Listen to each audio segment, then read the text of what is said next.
So this is not like a normal coyote hunt. We were riding, me and my cousin Bob Garcia were riding a big pasture out there around south of Dodge City there by Fowler, Kansas. And we always would go, he'd take us with him, ride his horses. He liked to have people using them, kept them flexible, he said. So we were riding this big pasture, and he noticed way in the distance this old cowboy, his name was Earl. In the way distance, he swore up and down he seen coyote pups playing on a big sand hill, looked like a half a mile away to me across that pasture. I never could see any pups, so we rode over there and looked, and sure enough, there was looked like there'd been 4 or 5 pups playing right there, and the mother probably saw us and got scared and took off, or else she was out hunting. And so he sent me to go get a big roll of barbed wire off one of the fence posts where some repairs had been done, and the barbed wire was always rolled up in a big ring and hung there for somebody to use. And he wanted one of those, and so I took it back to him.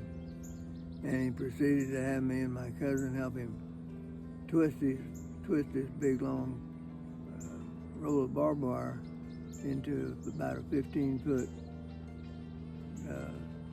coil of barbed wire, all twisted together. And what he wanted to do is stick that barbed wire up in that den hole where the coyotes were, and start cranking it and twisting it around, and it would catch on the hide and the fur of the pups, and then we'd drag that length of barbed wire out of that hole, and he had some heavy fence pliers. He'd bust those pups in the head, cut their ears off.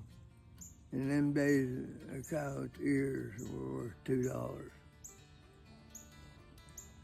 So you figure in those days,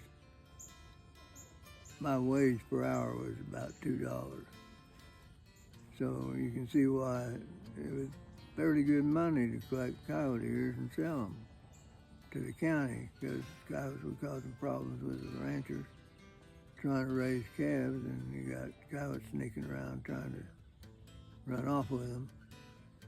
So it was pretty much a known thing that me and my dad, and I slid to a sliding stop on a sandy road to see a coyote out in the pasture, and he'd probably hit it with a pistol. He was a pretty good shot.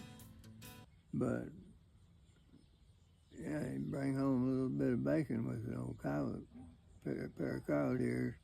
So that's the story. It's gruesome, and I wouldn't do it.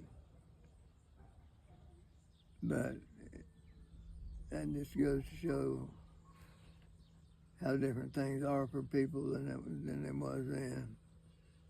My dad said, well, how else would a kid that age make money? Because he trapped when he was a kid, and he had to, in order to get furs, he had to kill the animal. But like he said, hell, kid go down here at Hardee's and get a job for $15 an hour. So that was the argument anyway, back in that day. Yeah, $2 a pair.